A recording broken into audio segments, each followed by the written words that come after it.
大家好，早晨。咁其實我哋又有健康嘅身體，再次嚟到主嘅殿中，嚟到大家一齊有咁嘅福氣嚟到敬拜，嚟到讚美我哋嘅神。我哋仍然站立，我哋一齊舉手嚟到讚頌我哋嘅神。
信實後邊沒有分東亂，主愛復原，愛我到達至今前，渴慕救主仁義。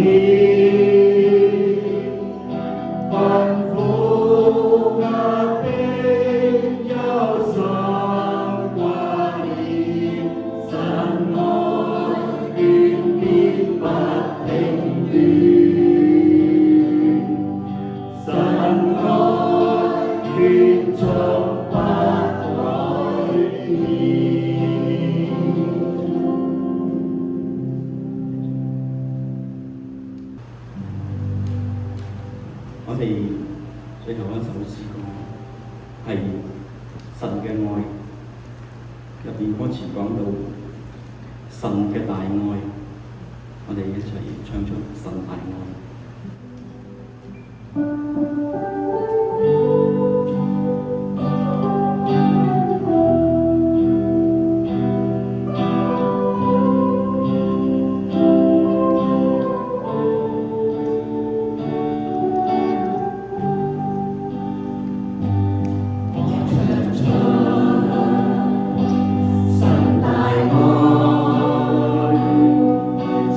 豈有難成的事？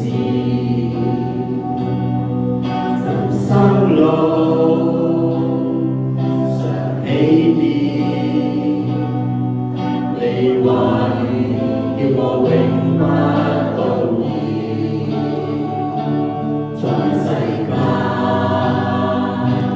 能如你，迷了路主引導，常施恩，常看顧，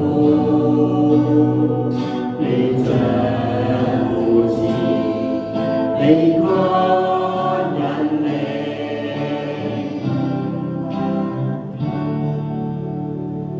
何時我跌倒，何時你扶持，危難如風雪，你必庇佑，前途在你手，邊我都不求，守護我，從今天起，直到永遠。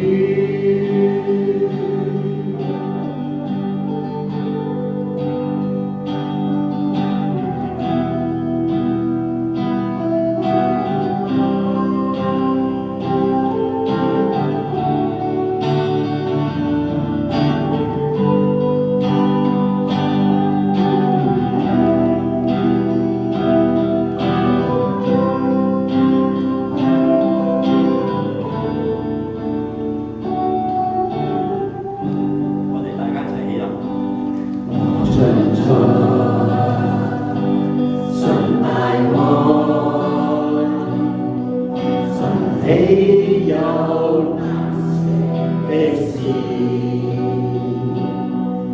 人生路常起跌，你話語叫我永不動搖。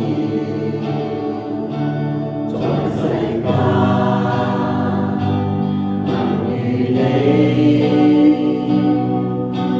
迷了路主引導，常施恩，常看顧，你像扶持，你該引領。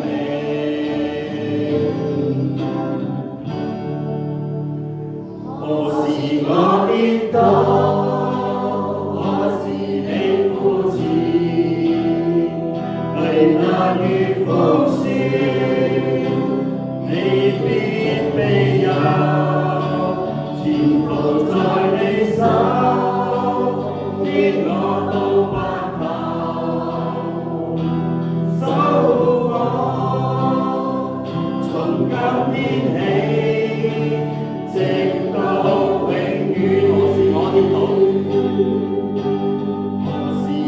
我跌倒，我自美負自，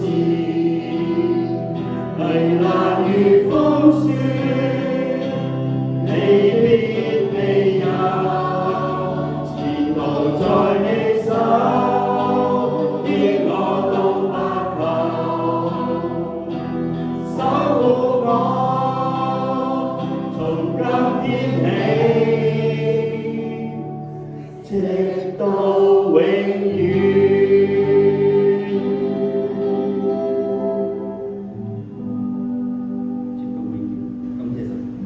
我哋大家一齊請坐，將以下時間交俾主席。我哋感謝我哋嘅神，佢守護我哋直到永遠。繼續，我哋今日讀今日經文就係《使徒行傳》17章1到9節。之後我哋會讀埋《帖撒羅尼迦前書》1章1節。我哋大家一齊慢慢讀啊！請讀。保羅和西拉經過亞非波里、亞波羅尼亞，來到帖撒羅尼迦，在那裏有猶太人的會堂。保羅照他素常的規矩進去，一連3個安息日，本着聖經與他們辯論，講解證明基督必須受害，從死裏復活，又說：我所傳與你們的這位耶穌就是基督。他們中間有些人聽了勸，就服從保羅和西拉，並有許多虔敬的希利尼人，尊貴的婦女也不少。但那不信的猶太人心裏嫉妒，召聚了些市長匪類搭伙成群，聳動合城的人闖進耶穌的家，要將保羅、西拉帶到百姓那裏，找不着他們，就把耶穌的幾個弟兄拉到地方官那裏，喊叫說：那要見他們的也在這裏來了。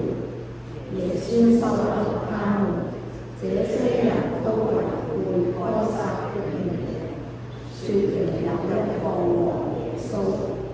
眾人和地方官聽見這話，就驚慌了，於是取了耶穌和其餘之人的寶座，就釋放了他們。我繼續讀帖撒羅尼迦1章1節。保羅、西拉係安排寫信給帖撒羅尼迦，在父神和主耶穌基督裏的教會，願因為平安歸於你們。多謝大家。我哋今日有蘇牧師啊，中間嚟到講呢個主題就係疾風中的原草，將時間交俾蘇牧師。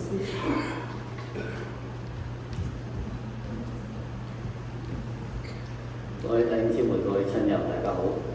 喺我哋思想神嘅話語之前，讓我哋先有個祈禱嚇。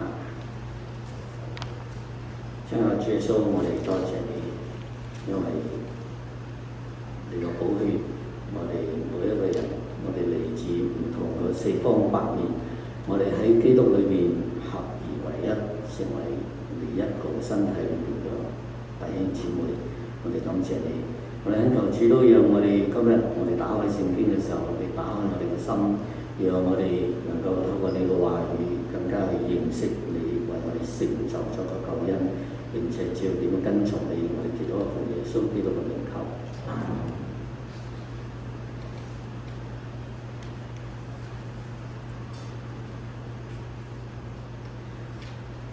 嗱，我哋個主學咧係查考緊啟示錄。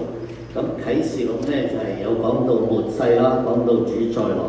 咁帖撒羅尼迦個書信咧都係講到主再來，因為帖撒羅尼迦係一個初信主嘅一啲弟兄姊妹，佢哋遇着一啲個對於主再來啊、末世啊呢啲真理嘅一啲疑問。咁咁保羅咧就寫咗呢一封帖撒羅尼迦嘅書信嚟去回答佢哋嘅問題。所以咧我哋查咗緊啟示錄，咁過去幾次聖經人物咧講完咗摩西，至於約書亞咧，我哋仲未讀到約書亞記，所以咧我就放開一邊先。咁我哋查翻聖經，咁揾邊卷聖經咧？所以讀緊啟示錄，所以我就諗到我哋一齊嚟睇下帖撒羅尼迦嘅書信。帖撒羅尼迦前書、後書咧都係保羅寫嘅，去寫俾一啲就係咧一個身處喺一個好唔友善嘅社會世界裏邊。而且咧，呢個教會個係一個初信嘅教會嚟嘅，佢哋咧正在經歷緊種種嘅困難，所以保羅點去鼓勵佢哋咧？咁呢個咧對於我哋今日身處呢個社會，可能你話我哋喺呢度冇宗教嘅迫害，或者係信仰嘅自由嚟嘅。不過我哋都知道喺我哋呢個社會裏邊咧，其實係有一種咧對基督教友善咁樣嘅心態。唔好以為咧美國、加拿大、歐洲呢啲咧係基督教國家，呢個係以前嘅事啦。今日咧人哋認為啲國家咧已經係叫後基督教國家，去基督化添。所以咧有一啲政客咧可以咧去國會裏邊咧提倡一啲咧反對基督教裏邊嗰啲個價值觀嘅一啲個咁樣嘅提案，但係咧冇人咧敢公開去挑戰另外一個宗教嘅，嗰一個宗教可能斬咗佢頭落嚟都敢嘅。所以我哋見到喺呢一個社會裏邊咧，都係有一啲對基督教唔友善嘅。相信保羅對帖撒羅尼迦呢個教會，佢哋面對緊逼迫嗰個處境裏邊嘅一啲佢所講嘅同埋佢所教導嘅，相信對我哋咧都係會有幫助嘅。我哋繼續讀帖撒羅尼迦嘅時候咧，因為好短啊，5章聖經，你可以翻去留意下，打開聖經睇下，你試下睇下每一章嘅聖經，第1章、第2章、第3章、第4章、第5章都每一章嘅聖經結尾嗰1、2節之後，結尾嗰個即係每一章嘅結尾咧，都係提到主耶穌要翻嚟呢一個咁樣嘅意思喺裏邊，就係話咧。保羅咧喺度鼓勵呢一班信徒，就係要用一個主耶穌再來嘅呢個盼望嚟去鼓勵佢哋，叫佢哋咧用主耶穌再來呢一種嘅末世觀嚟去面對佢哋正在遇到嘅嗰啲困難，等佢哋咧有一個穩重嘅信仰，一個穩重嘅基督徒嘅生命。咁呢一點咧對我哋嚟講都係好有幫助。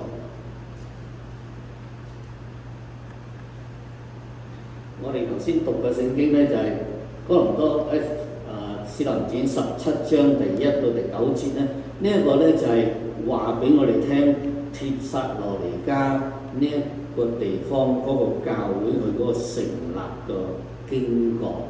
佢哋一成立嘅時候咧，就受到當地嘅一啲猶太人佢哋相當猛烈嘅逼迫。但係呢個教會咧，雖然係初成立冇幾耐，受到咁強烈嘅逼迫，但係佢哋嘅信心好堅定，佢哋能夠站立得穩，唔單止站立得穩，甚至咧佢哋仲成為咗當時嗰個整個省裏邊各個地區個教會嘅一個榜樣，所以咧佢哋咧真係可以咧稱得上係疾風中個勁草。佢呢一間教會，佢哋正在受好多個逼迫，好似疾風裏邊嘅一個勁草，仍然係站立嘅。咁我哋咧就透過使徒行傳呢一段嘅經文去睇下呢個教會嘅背景，亦都係等於我哋去睇下帖撒羅尼迦書信呢一封信佢嗰個背景。頭先我哋讀咗第1節啦，保羅西拉經過暗菲利亞、阿波羅尼亞、暗菲波利亞、波羅尼亞嚟到帖撒羅尼迦，而喺嗰度咧有猶太人嘅會堂。咁喺呢個地圖裏邊咧，你見到有幾個箭嘴咧，就係想俾你知道係今日我哋嘅世界裏邊嗰個地圖嗰啲嘅位置啫，譬如希臘啦、土耳其啦、地中海啦，呢度嗰個地中海咧就係、我哋即係中東嗰個地方，我哋都好熟悉啦。咁一個紅色嘅字嗰個咧就係帖撒羅尼迦啦。咁保羅咧呢度你見到有一條綠色嘅路線咧，就係、喺腓立。保羅佢哋咧，譬如從腓立比嗰度，佢成立咗教會之後，呢、個可以係歐洲大陸裏邊嘅第一間嘅基督教教會。腓立比個地方冇幾耐咧，喺腓立比咧係受逼迫咧，就走到去暗菲波利，然之後波羅尼亞，然之後咧佢哋就去到帖撒羅尼迦。咁呢個咧第一節就係講到保羅第二次旅行報道嗰個行程所到嘅嗰個地方跟住我哋睇保羅咧，照佢素常嘅規矩之嘢，每去到一個地方咧，呢個係佢嘅習慣嚟嘅。佢時常都係每去到一個新嘅地方咧，佢就會去到猶太人嘅會堂，因為本身都係猶太人。1年3個安息日，本着聖經幫佢哋辯論。呢個辯論係咩意思咧？我睇下英文個譯本其他嘅譯本呢度個辯論咧，就唔係好寫到咧拗到耳綠咁嘅意思，而係好似街我哋好興講嘅一個Q&A， 即係好似咧一問一答咁樣嚟去一個 dialogue， 一個對話嚟嘅。喺信仰嘅話題上面幫嗰啲猶太人對話，佢攞乜嘢嚟做基本幫我哋對話咧？本着聖經，因為猶太人係相信聖經，而當時嘅聖經咧就只係舊約啦，就幫佢哋對話嚟去講明基督必須受害，從死裏面復活，而佢哋所傳嘅耶穌就係基督。保羅素常嘅規矩，佢去到一個新嘅地方咧，第一個地方去邊度啊？去猶太人嘅會堂，做咩要咁樣做咧？因為咧最容易接觸猶太人嘅地方就係喺猶太人嘅會堂，因為當時咧猶太人嘅會堂咧，除咗係佢哋宗教嘅活動嘅場所咧，都等於好似一個社區嘅活動場所。中國人去到北美，去到世界各地，去邊度揾翻中國人咧？唐人街、唐餐館，再唔係咧，仲有一個地方係咩咧？嗰啲中親會等等嗰一啲，咁呢個咧就係、好自然嘅事，因為你去嗰度接觸嗰啲人。保羅咧去到會堂裏邊佢哋咧就去接觸到猶太人。另外一點有利嘅地方咧就係、會堂咧唔似一個社區一個咁樣，而係一個有宗教色彩嘅地方。去到會堂嘅人咧就係嗰啲猶太人咧，每7日有一次佢哋守安息日敬拜神思想聖經咁樣。所以呢度咧係一個談論宗教話題嘅地方。嚟親嘅人咧多多少少都係點有一個求道嘅心，所以嚟到咧幫佢哋講聖經嘅道理，咁最啱啦，主要呢一啲對象咁樣。所以咧保羅就去到邊個地方，你讀《使徒行傳》，保羅去到邊個地方就去猶太人個會堂最先啦。做咩佢要？呢度話咧，佢根據聖經咧講解陳明基督必須受害咧，因為猶太人咧，佢哋認為咧舊約裏面所應許嘅嗰位基督嚟到咧，係會以一個好大能嘅君王咁樣嚟到救贖佢哋以色列民。佢哋唔能夠接受咧耶穌一位咧好羞辱咁樣被釘死喺十字架，而話佢係基督佢哋唔可以，佢哋接受唔到呢樣嘢。佢哋認為基督係咁羞辱嘅被釘死，點樣會係基督咧？呢個耶穌點樣會係基督？但係咧，保羅就用佢哋所相信嘅舊約聖經嚟去證明俾佢睇，基督係必須要受害嘅。做咩要受害咧？因為基督受害就係好似舊約裏面嗰啲猶太人去到聖殿獻祭殺嗰隻羔羊一樣，基督就係嗰位代贖嘅羔羊，要贖我哋嘅罪。基督必須復活，復活咧就證明耶穌必須復活，耶穌復活咧就證明咗佢就係基督啦。所以咧，保羅係對住佢哋嘅需要嚟講。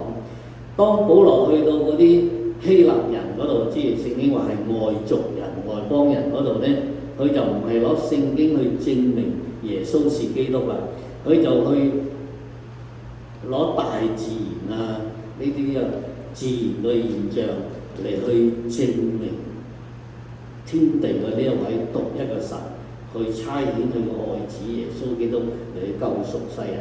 對唔同嘅人，佢有唔同嘅嗰個話題去針對，去回應嗰個需要。對於嗰啲猶太人嚟講咧，佢哋係好唔中意聽呢啲嘅。耶穌是基督，呢啲係猶太人唔中意聽。雖然聽嘅人唔中意，但係呢一個真理咧，保羅覺得必須要講得清清楚楚。所謂講清講楚。我哋傳福音都係一樣，就算我哋點樣去婉轉都好，我哋都要將呢一個基督受害、救贖、復活呢一個真理咧嚟去講出嚟嘅。呢度都提到，佢哋中間有啲人咧聽勸，即係接受咗保羅所講，佢哋就跟從保羅同埋西拉，並有許多虔敬嘅希臘人。呢個虔敬嘅希臘人係咩意思呢？《使徒行傳》裏邊咧，周時咧都會提到佢哋嘅虔敬嘅希臘人。呢一啲人咧，大概就係喺當時嗰個羅馬帝國嘅社會裏邊咧，一啲唔滿意外邦人嗰種個道德敗壞嘅生活，同埋當時即係如果你睇一啲外文嘅書，譬如話睇神話嘅書啊。中國有中國嘅神話，希臘有冇神話？非常多添都輸俾我哋中國。中國咧有滿天神佛咁希臘嘅神話咧都係好多好多。我喺圖書館見過一本咁厚嘅書，全部講希臘神話裏邊嗰啲神像，有埋圖有埋成，係好多。所以咧呢啲所謂嘅虔敬嘅希臘人咧，就係佢哋都係希臘人。但係咧，佢哋對佢哋嗰個希臘嘅社會，佢嗰啲人咧，佢哋嗰種個道德敗壞嘅生活，同埋咧拜呢啲希臘神像嘅呢啲咁樣嘅敬拜咧，佢哋係唔接受到，佢哋反而咧覺得，哎呀呢啲猶太人啲猶太教咧，佢哋係一神信仰，佢哋只係敬拜獨一個真神，而且咧。唔單係佢哋呢種宗教嘅實踐，令到呢啲希臘人覺得有啲嚮往，更加咧係佢哋見到呢一啲猶太人，佢哋嗰本聖經咁即係舊約聖經啦，佢哋嗰種對道德操守嗰個要求嗰個高尚，所以咧佢哋就俾聖經呢一種個標準所吸引，佢哋就會去有啲甚至係歸化猶太教，咁佢哋就會參加呢會堂嘅聚會。咁猶太人歡唔歡迎佢咧？你估猶太人係歡迎佢哋。猶太呢個民族咧係相當排他性嘅，同埋有優越感嘅。但係對於呢啲外邦人，佢哋崇尚中意猶太教。佢哋咧去願意去歸化猶太教，佢哋就歡迎啦。咁你可以歡迎佢哋進入去會堂裏邊聚會。雖然受到歡迎，但係呢啲希臘人可能又覺得，喺我哋現實嘅生活習慣裏邊咧，真係好難咧完全跟晒猶太人嗰種嘅生活習慣。因為當時咧唔單止係舊約裏面有啲規條，好多啲。當時嗰啲宗教領袖嗰啲法利賽人咧，加上咗好多啲規條。我哋讀四福音咧，我哋就見到好多好多嘅規條，成為咗當時嘅猶太人即係以色列人嘅一種嘅勞苦同埋重擔。所以主耶穌話：勞苦擔重擔嘅人，你可以到我呢度嚟，我俾你安息，我俾你咧，即係唔使話去俾呢啲要守呢啲法利賽人加出嚟嘅呢啲規條成為一種嘅壓力。所以呢啲猶太人呢啲外邦嘅希臘人咧，佢覺得我真係好難去適應晒佢哋嗰啲咁多個規條，咁多啲繁文縟節，再加上相信佢哋都感受到猶太人嗰種嘅民族優越感跟住咧，突然間有一個人保羅嚟到講解聖經、傳講福音，又係根據舊約嘅聖經，咁佢就覺得哇！基督耶穌嘅呢個信仰咧，既然都係嚟自聖經真係，而且佢所講嘅，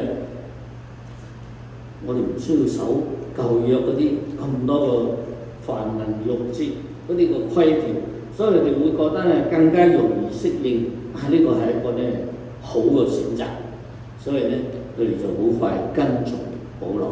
所以當然啦，我哋都唔係話因為咁樣講解咧，佢哋就跟從，而且係有聖靈嘅能力喺中間。當我哋查到第一章嘅時候咧，我哋就見到保羅提到呢樣嘢。咁呢個咧，我哋進到第一章嘅內容嘅時候，我哋先再提到。相信呢啲希臘人，佢哋信咗主之後咧，咁好自然咧，佢哋都會邀請佢哋嗰啲外邦嘅朋友、外族人嘅朋友啦。呢啲朋友可能唔係好似佢哋咁樣信咗猶太教嘅，佢哋仲係喺希臘啲神好多啲多神宗教嘅拜祭裏邊拜好多偶像，咁佢哋邀請呢啲朋友都嚟聽保羅講道，但係佢哋可唔可以入會堂咧？猶太人係唔歡迎佢哋嘅喎，猶太人歡迎嘅只不過係歡迎嗰啲歸化咗猶太教嘅外族人。但係如果係拜偶像嘅呢一啲咧，佢哋係唔歡迎。咁點啊？所以咧，好自然咧咁樣嘅發展之下咧，相信保羅就要喺另外一個地方聚會啦。喺邊度聚會咧？就係喺一個第9節，我哋睇到有一個人叫耶孫耶孫，即係話 Jason 咁好易記Jason， 咁我哋成日聽到呢個名，原來就係耶孫係咁樣譯出嚟。咁咧佢就喺呢個 Jason 屋企咧聚會啦。咁喺呢個聚會嘅地方咧，可以有猶太人嚟，可以有呢啲歸信咗猶太教嘅希臘人之話虔敬嘅希臘人嚟參加聚會，亦都可以有嗰啲仲係喺希臘神話嗰啲偶像嘅拜祭，過住一啲好即係道德相當低下嘅一啲外邦人，佢哋都可以嚟聚會所以咧，你見到喺 Jason 屋企個聚會咧，有如果唔話3種人，都有3類人。第一咧就係一啲猶太人，佢哋間信咗耶穌；第二咧就係呢啲虔敬嘅希臘人；第三咧就係呢啲仲係喺拜偶像裏邊嘅呢啲外邦人，佢哋喺埋一齊聚會。一個咧成為咗呢個帖撒羅尼迦嘅教會。呢啲拜偶像嘅外邦人，後來佢哋信咗耶穌啦。正如保羅喺第2章、第3章裏面提到，你哋係離棄咗嗰啲個偶像，歸向真神嘅一班人。所以咧，呢3類人喺埋一齊係好多元化嘅。喺多元嘅裏邊咧，又能夠咧兼容喺埋一齊。好似今日咧國際嗰啲會談裏邊咧，中意提一個字係咩？求咩存咩？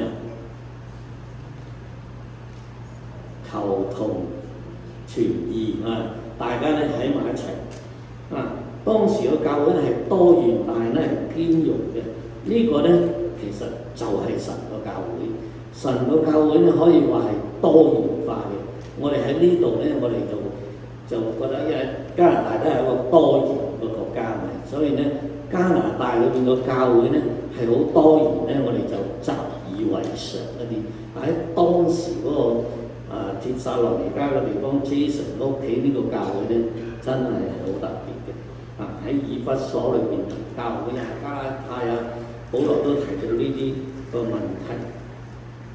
呢個就係神嘅教會嘅一個特色。聖經話神愛世人，係世界上面每一個人。小朋友學唱詩歌咧，有一首歌係咩？咩神愛世人紅黃藍白黑，即係咩種人神都愛嘅。神愛世人喺基督裏邊，保羅話：我哋喺基督裏邊咧，神已經拆毀咗中間嗰個阻隔嘅牆。佢所提到中間個阻隔嘅牆係咩咧？就係猶太人同埋外邦人，我哋個關係嗰個阻隔嘅牆拆毀咗。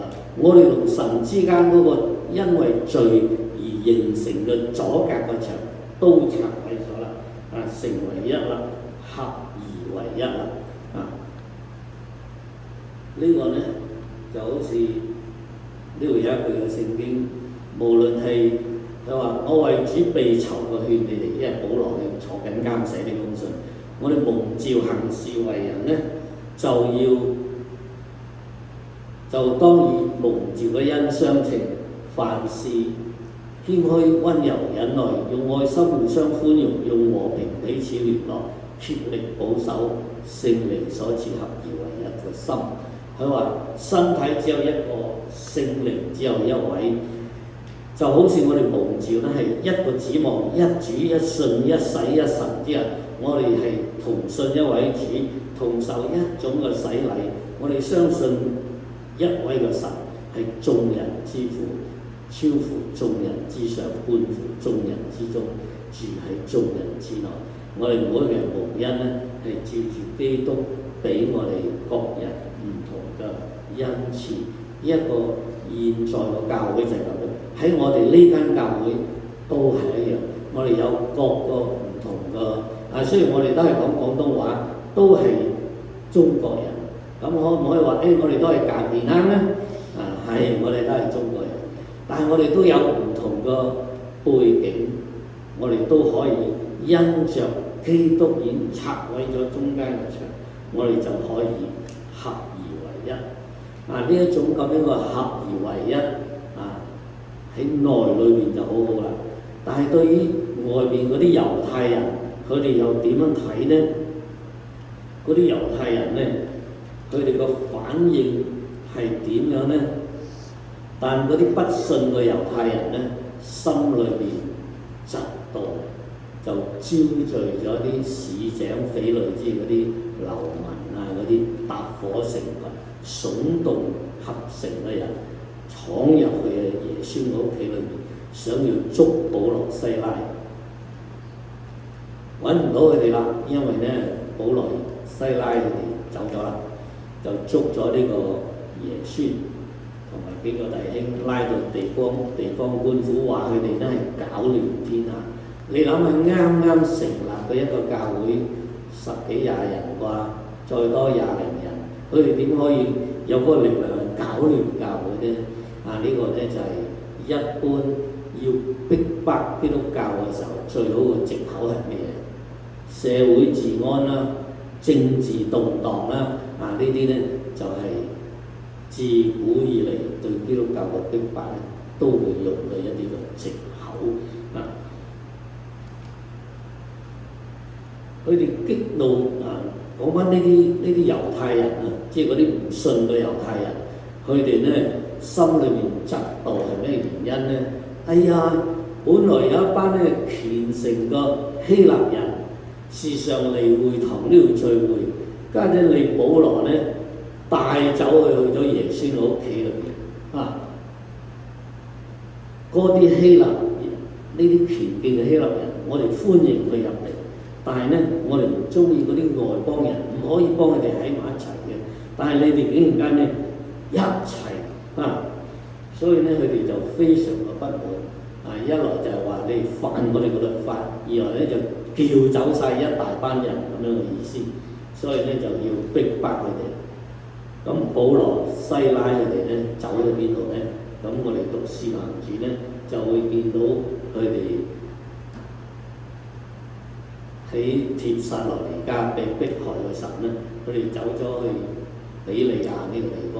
喺比利亞呢，嗰啲迫害嘅人又追到嚟喎，咁佢又走咗去雅典，跟住呢又走咗去哥林多，即係喺希臘半島裏面嘅一個大城市。就喺哥林多呢個地方呢，大概係佢去帖撒羅尼迦教會之後嘅1年之後嘅事啦。佢就寫咗帖撒羅尼迦前書同埋後書啊，呢個呢就係嗰個背景。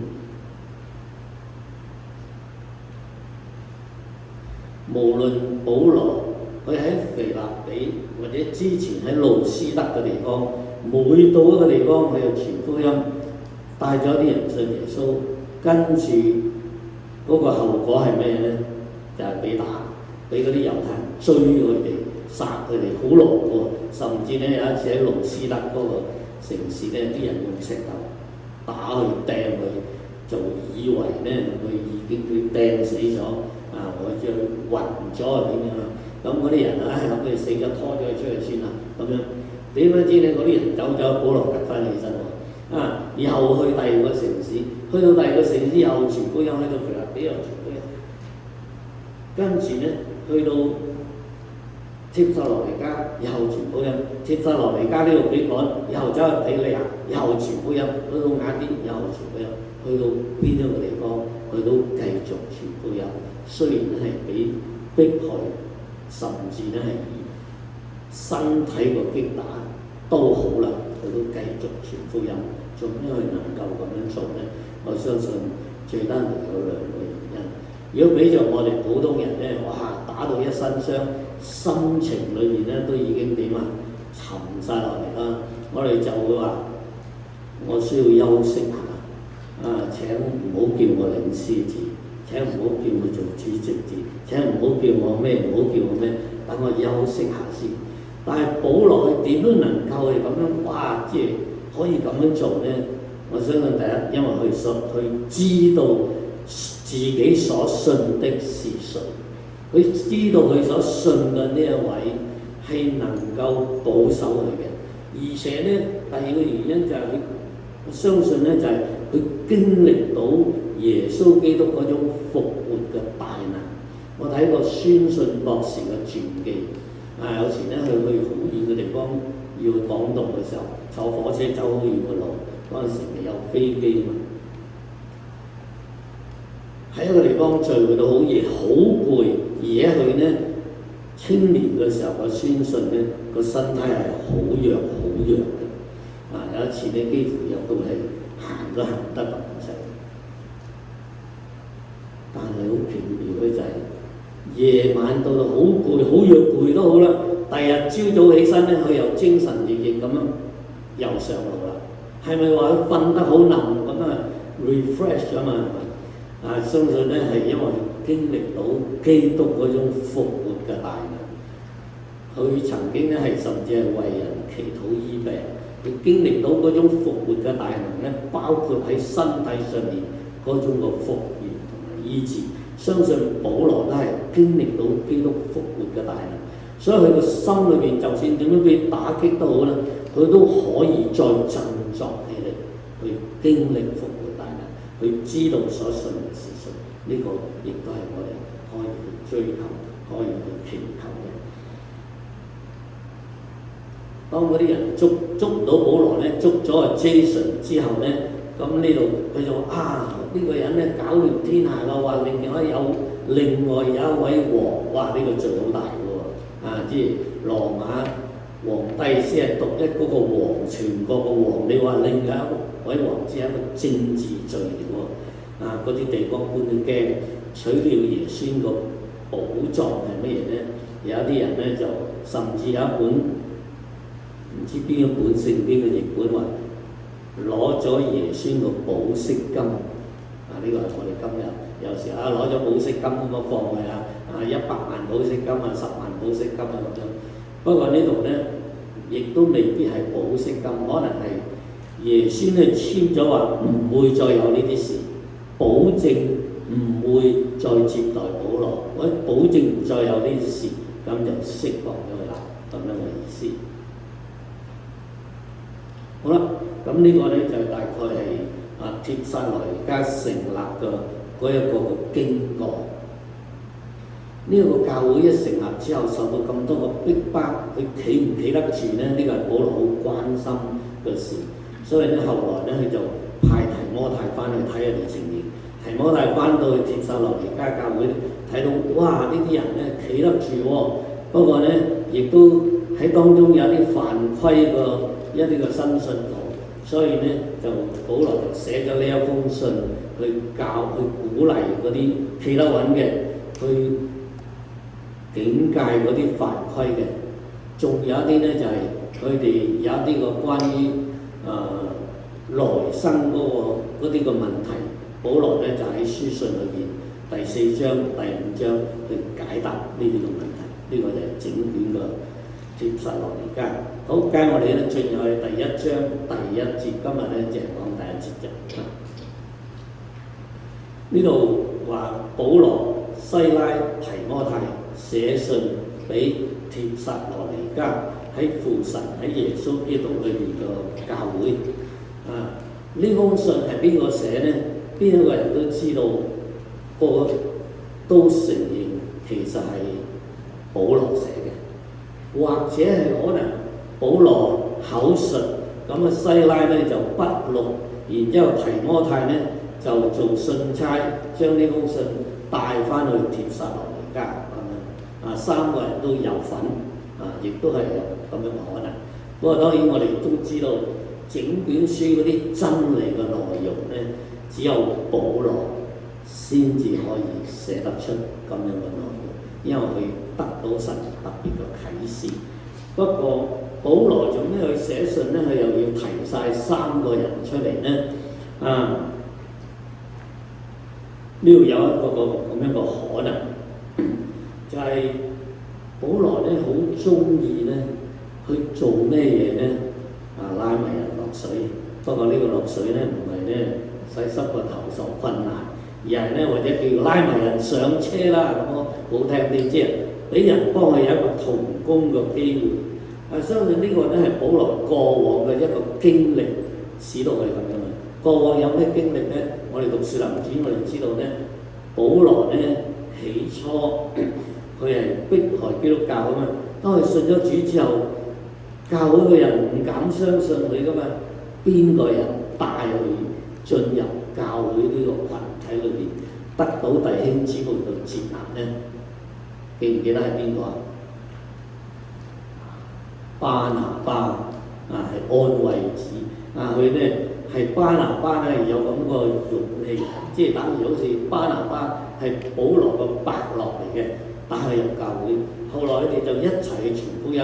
使徒行傳13章話佢哋開始差派人去出外宣教嘅時候咧，就派咗保羅、巴拿巴兩個一齊。後來咧就因為帶埋阿馬可一個後生仔去。但係呢個馬可咧去得半途咧就甩底啦，走翻屋企啦。咁所以第2次咧再去嘅時候咧，咁保羅同埋巴拿巴咧就起咗爭拗啊，帶馬可或者唔帶咧？巴拿巴話要帶，因為佢係我表弟，或者係可能唔係話表弟，而係話應該再俾佢個機會啊嘛。但係保羅咧就從事工嘅角度，唔好啦，費事去下咧又甩底，咁咧就起咗爭拗，邊個啱邊個錯咧？你好難講誰是誰非，因為我哋唔係在場啊嘛。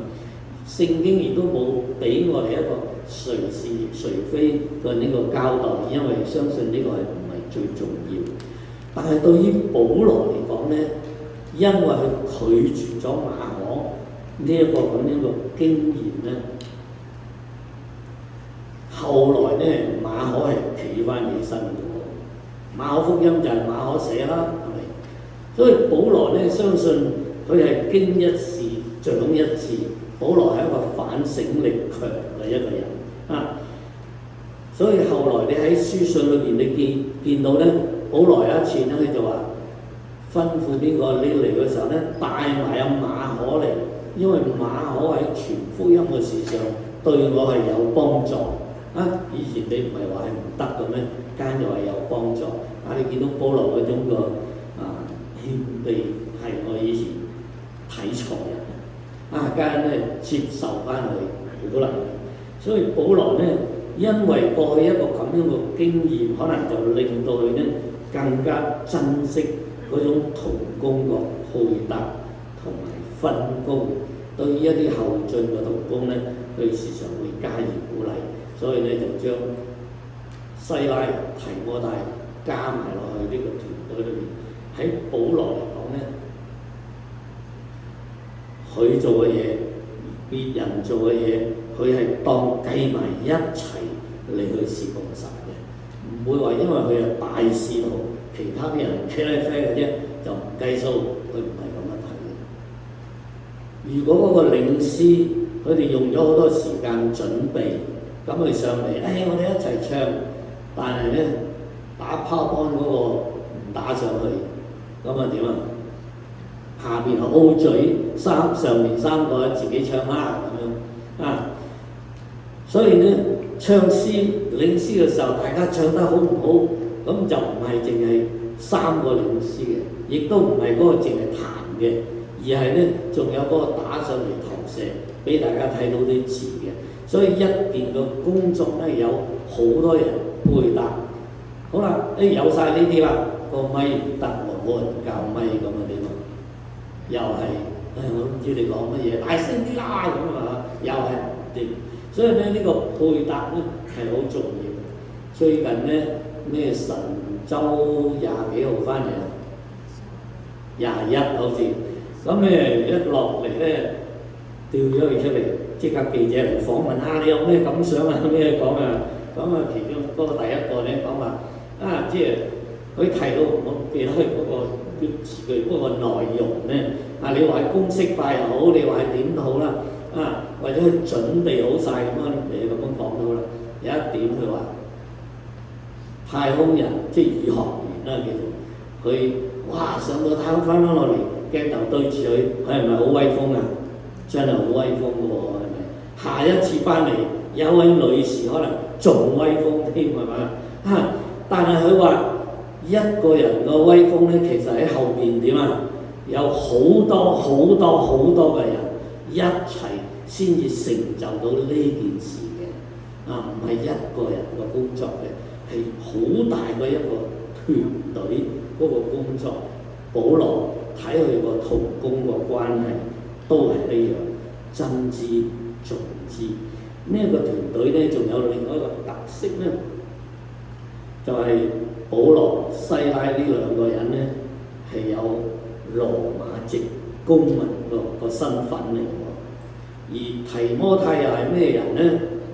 提摩太咧係 mix 即係混血兒啊，因為佢係希臘人同埋猶太人個混血，所以咧喺提摩太個背景咧就係話佢係有雙重文化個背景。你諗下呢個團隊有羅馬籍公民，有雙重文化咁樣嘅背景，佢哋咧夾埋嚟咧就非常嘅適宜向唔單止向猶太人傳福音，亦都適宜向外族人傳福音。因為當時嗰個世界咧就係希臘話就係等於好似國際語言咁樣所以佢哋去傳福音啦，去到邊個地方都適應到嘅。呢個咁樣嘅宣教嘅團隊真係一個咧，好似一個天團咁啊！唔同嘅出生嘅環境，唔同嘅身份夾埋一齊，啱好。其實我哋都係一樣，我哋每個人生長喺一個唔同嘅背景，我哋可能有一啲唔同嘅文化背景、唔同嘅教育背景、唔同嘅工作嘅經驗背景，甚至咧係唔同嘅家庭背景，好多好多嘅唔同喺我哋嘅後邊，好多個唔同。但係當我哋嚟到今日喺基督裏邊咧，我哋就能夠合而為一，我哋就能夠可以咧係好好嘅配搭，成為神可以使用我哋嘅一個因素。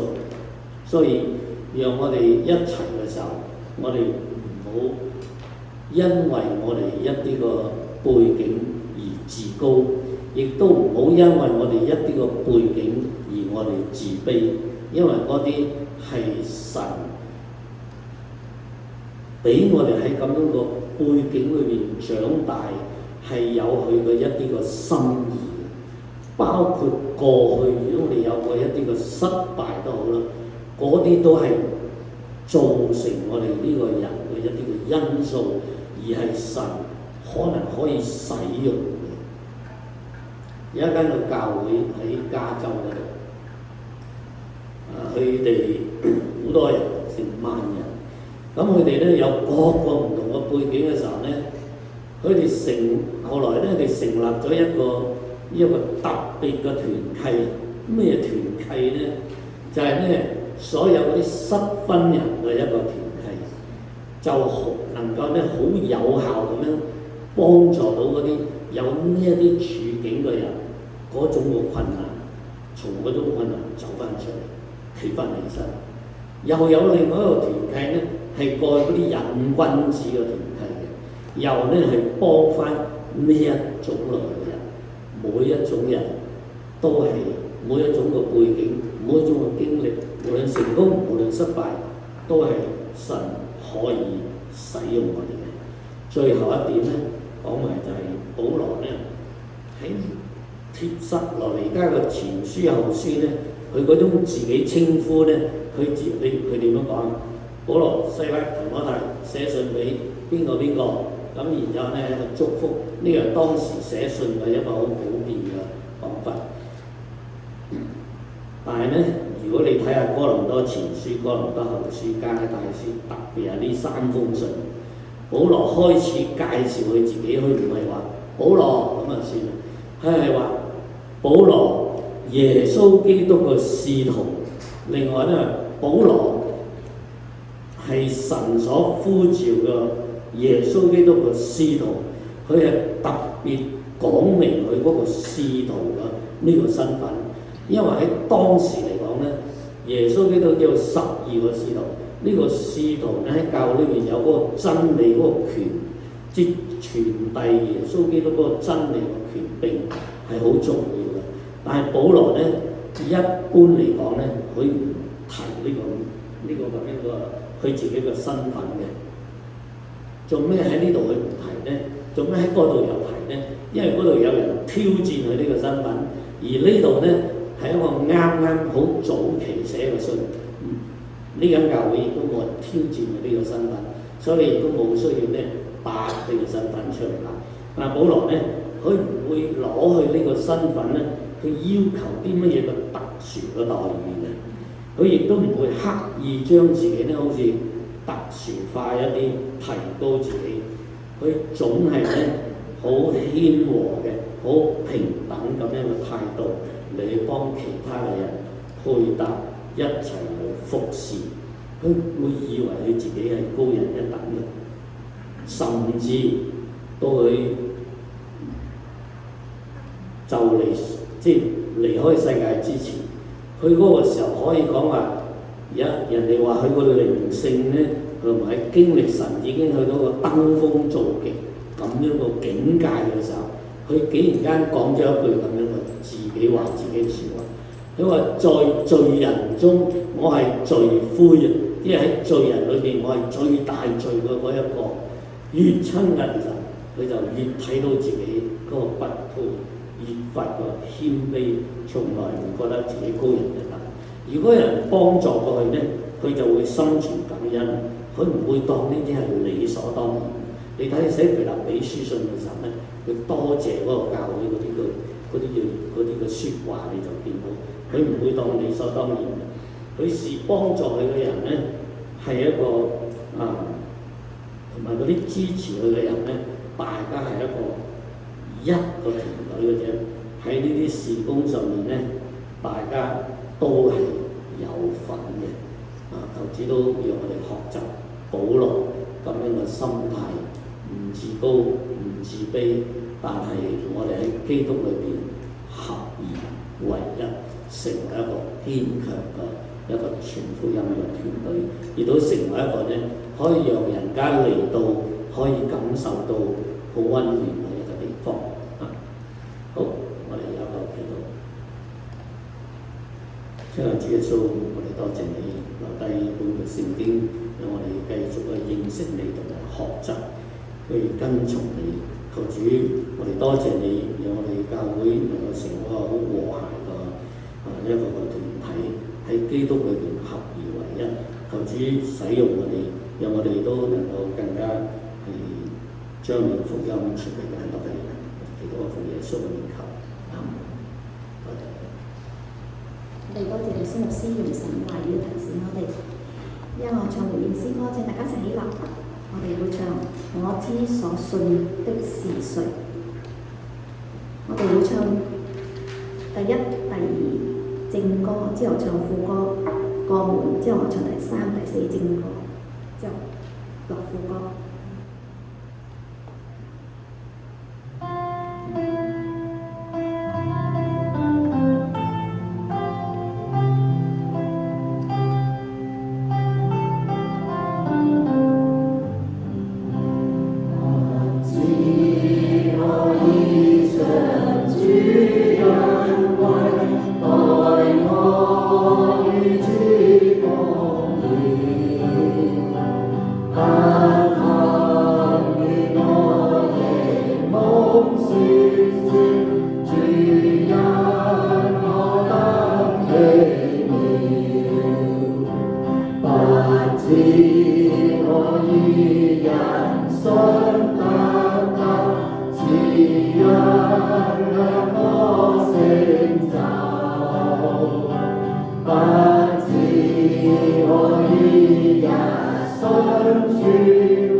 我哋一齊唱讚美詩，之後有祝福交俾牧師啦。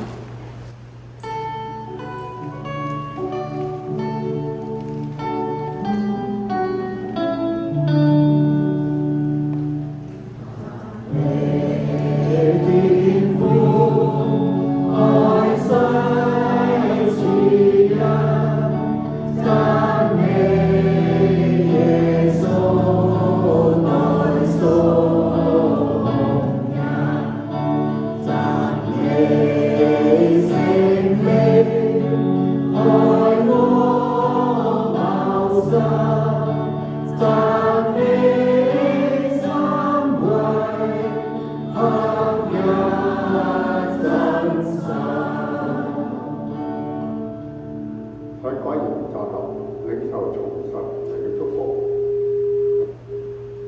但願我主耶穌基督嘅恩惠、父神嘅慈愛、聖靈嘅感動，常與你們同在，從今日直到永遠。阿門。